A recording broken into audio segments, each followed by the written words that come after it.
Evil Within is a great game, and I recommend playing it if you haven't. I'm going to help answer a lot of questions people have, wondering what the game is actually about.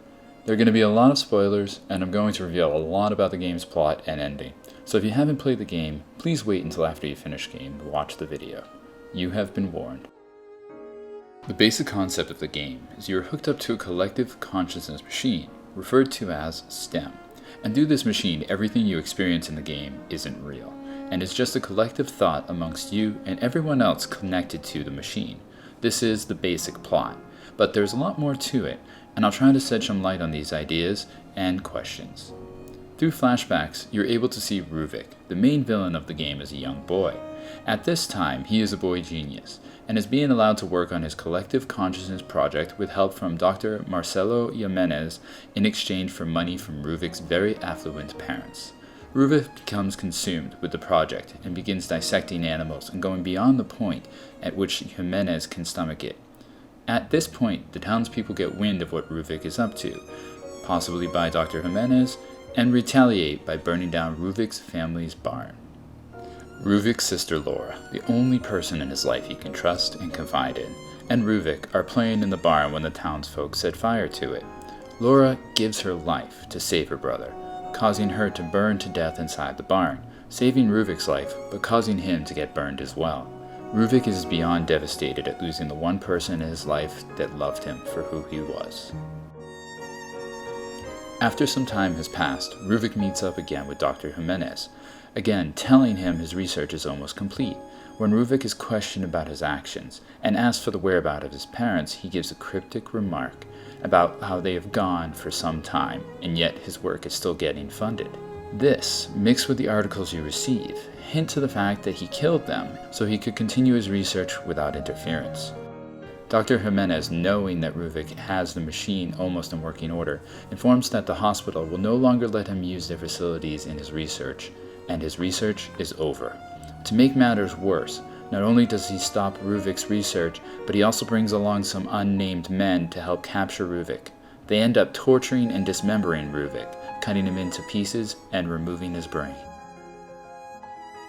This is important because this leads to the reasons as to why a lot of things happen in the game.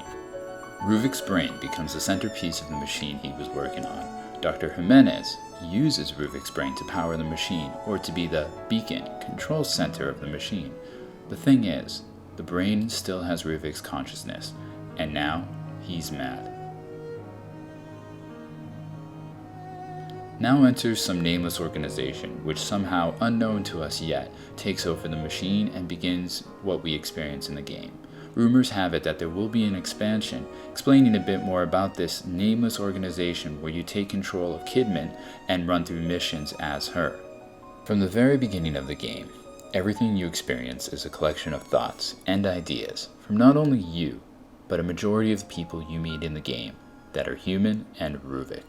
From the very beginning, you are already attached to the machine, and everything you experience is tainted by the thoughts of the other people connected to the machine. Think of the brain as a roadmap, and then imagine that you have 8 or so maps on top of each other. Then, imagine you stick them all in a blender. That is the path of this game, and the reason as to why and how you can bounce around to so many different worlds and scenarios so easily. At the beginning of the game, you're coming off a mission, and get a call to check out a multiple homicide at a Beacon hospital. This is real. In a sense. It was real, and it happened, but you are now experiencing it again, in the dreamlike state, due to already being connected to the machine. These are your thoughts, reliving the last moments before you were hooked up to the machine. You are remembering driving to the hospital, and what brought you there. But like a dream that effortlessly flows into another scene, you are recreating the beginning of how you got into this mess. Remember, you are now connected to a very angry Rubik, who doesn't want you there. Like a foreign disease in a body, he wants you out and will do whatever he can to remove you or even kill you. The whole time Rubik is hunting you, sending his minions after you, in this world which he created, and you are now interfering in. Even though this world was designed by Rubik, everyone hooked up to the machine, including you, are adding pieces to the world and changing it. I believe the initial purpose as to why you were hooked up to the machine was due to your past, and the fact that you are a detective. In the story, you learn the character you play as, Sebastian Castellanos, is an alcoholic smoker with both his wife and child dead. Alone in the world and plagued by his own demons, he wants to escape the hell that is his reality. So a made-up world where he gets to play detective in the game of his life would be right up his alley. Somewhere along the way, before the game even starts, Rubik's machine was taken over by a shadow organization, the one you briefly see at the end of the game. Julie Kidman, your supposed new recruit, is actually a double agent for this organization, and is tasked with watching you and killing Leslie Withers, a mental patient of the Beacon Hospital, and another person hooked up to the machine. Rubik's machine works, but the main issue is it's hooked up to Rubik. This shadow organization connects you to the machine to take advantage of your detective skills, in hopes that you will overtake and defeat Rubik, forcing him out. Your partner, Joseph Oda, is also connected to the machine with the same intentions as to why you are. And so begins the game. Every moment from here on out, from beginning to the end of the game, is Rubik's attempt to search for you through the collective consciousness you are all a part of through the STEM program. From the first time he sees you watching him kill some guards, he finds you and captures you to be tortured and killed just like he was. From there, you escape only to be chased by a chainsaw-wielding enemy, literally known as Sadist. Finally, when you escape from his funhouse of horrors, you find the city all around you has begun to fall apart, as Rubik tries to stop you from escaping. After this, you rush down a hallway with a doctor and a nurse, and are placed in a room. Upon looking at your feet, you see a creature start to make his way up to your face, before finally waking up in an insane asylum, with only an apathetic, almost disconnected nurse to keep you company. Remember, there are other people connected to what I will just refer to now as STEM. This asylum, or safe place you visit, is what I imagine to have been Leslie's safe place, a place he feels comfortable. This is a space he created to protect himself, and invited you to protect you from Rubik. You are viewing the nurse as you would be viewing them through the eyes of Leslie. To him, she doesn't understand him. She doesn't understand his mind, and is apathetic to the constant distress he is under. But think about it. The upgrade system is basically brain surgery and electric shock therapy, both which I imagine after Leslie experiences, he comes out feeling better and stronger. As the game progresses, this area becomes more and more influenced by Rubik, as the walls start to peel, and the pictures begin to bleed bugs. Honestly, the reason for the mirrors being the access points to and from the safe place is unsure to me. My only guess would be a literal representation of looking at one's true self in the reflection of the mirror, but I am unsure. The guns, and the aptly named Agony Crossbow, are all things you, Sebastian, bring to this world. Hidden in crates and barrels, and even in safes locked with keys. This is the only way you know how to combat against the evils you face. Even with Rubik's traps, you are able to take them and turn them into your own creations. As stated before, the townspeople, or the common people, were the ones who set Rubik on fire and burnt his sister to death. To him, they are dumb, malicious creatures that need to suffer for what they have done. Thus, why on the first encounter with the farm folk, the Beacon, or Eye of Rubik from the lighthouse, or Beacon Hospital, turns them into tortured creatures, as Rubik wants them to be. Notice whenever you are noticed by creatures, their eyes glow white as they chase you. This goes on to show how all the creatures in one way are manifestation of Rubik's anger about what happened to him. From the barn fire in Rubik's past that burnt his sister to death, she now has become a four-armed demon who can only be defeated by fire. To trauma, a creature debatably carrying a mangled cross, and described as a creature born from Rubik's concept of death and rebirth, based upon his rejection of religion his father forced upon him from an early age.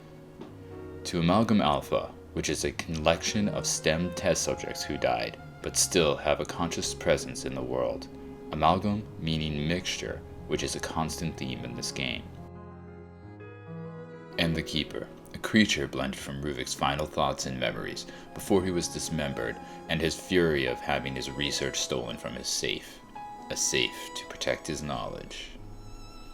Throughout the game, people change, becoming possessed for moments or even long periods of time. There is a time when you first meet up with Joseph alone, and he becomes possessed, trying to kill you, as well as the time you save Julie Kidman from the balcony above the water, only to then attempt to kill her by strangling her. After, she comments saying, "You are tainted," and leaves you. This is Ruvik's attempt to control people, to remove the someone or something he doesn't want having power. He was threatened by Kidman, and knew she was only there to kill Leslie, which is important because this leads us to the lovely cliffhanger we always have to have in stories like this. So with all that being said, what happens at the end of the game? The end of the game before getting to the final fight is an endurance race to get to Rubik, avoiding his gaze as he dodges traps and mines. When finally you get to Rubik, you see him with Leslie, and Leslie enters into Rubik, becoming one. It is important to remember this part. Then, you have an epic battle with the Rubik, or the Amalgam Core, which literally means mixture of the core. This monster is Rubik, but it is also you. It is everything evil and wrong with the subconscious collective that has been created. All the pain, torment, and agony rolled into one creature. Since Rubik at this point is just a brain and he knows it, you must crack him open and kill him from the inside with one perfect shot. You wake up in a lab and disconnect yourself from STEM. You make your way to the center of the machine, to the brain of Rubik, and see Ruvik's brain and smash it, opening the case and throwing it on the ground, stopping Rubik out of existence. You now have completed your mission, and you wake up for real, for the first time in the whole entire game. You see Kidman standing over you, as she realizes you are awake, and tells the others to leave you, and plays it off as if you are dead.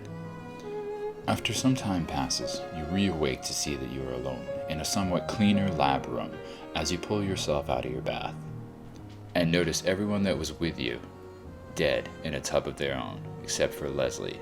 His tub is empty. You make your way down empty halls, back into the familiar, gruesome entranceway that greeted you at the beginning of your adventure. Another bright light greets you, but this time, it's sunlight, from the outside world.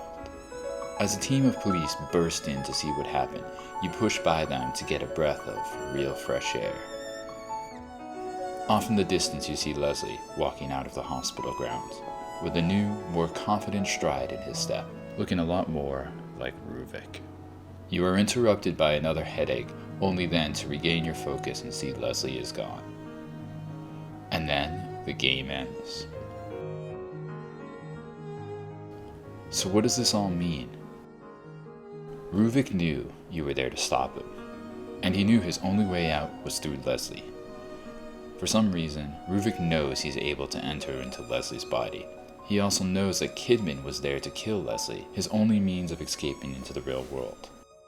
I assume for continuity's sake, they couldn't just disconnect Leslie from the machine in the real world for some reason. Thus why they had to have Kidman go inside the machine and kill Leslie from within. At the end of the game, Leslie enters Rubik, and they become one. So Rubik is no longer in the brain you smash. He is in the body of Leslie, as you can tell by the way Leslie walks away at the end of the game. The Shadow Organization and Kidman release you from the machine because you smashed Rubik's brain, completing your mission, killing Rubik. But in reality, Rubik had already left the brain and entered Leslie's body. The brain was either empty at this point, or possibly could have switched places, leaving Leslie in the brain that you smashed. Either way, Rubik has survived. Some people think the reason for you getting a headache at the end was that you were still connected to the machine, the STEM machine, or a simple ploy to make you wonder about it. I believe it's because you're connected to Rubik. Your time spent with him, connected to him in the machine. When you form the Amalgam Core, you too, as well as everyone else connected, is connected permanently. The mixed up soup that is now your consciousness is shared with everyone who was part of what you just went through. Sadly, you and Rubik were the only two who survived. I believe I have covered most topics surrounding the mysteries of this game, and confusion of this game. I feel the story was a bit vague and hidden at points due to bad writing, or at least bad storytelling. Because personally, I like this story. I think its concept opened itself up to a lot of possibilities for horror situations. Coupled with the fact they were smart about it, tying in most of the enemies and places in the story together. Thus, why I wanted to make this video to help show the interesting story with the interesting enemies and reasons as to why things happen that people may not have entirely seen due to bad storytelling. I imagine and hope when the DLC and expansions come out, they'll do a better job tying the story together, adding more to the world and this concept of creating a dreamlike nightmare. Thank you for watching. Yeah.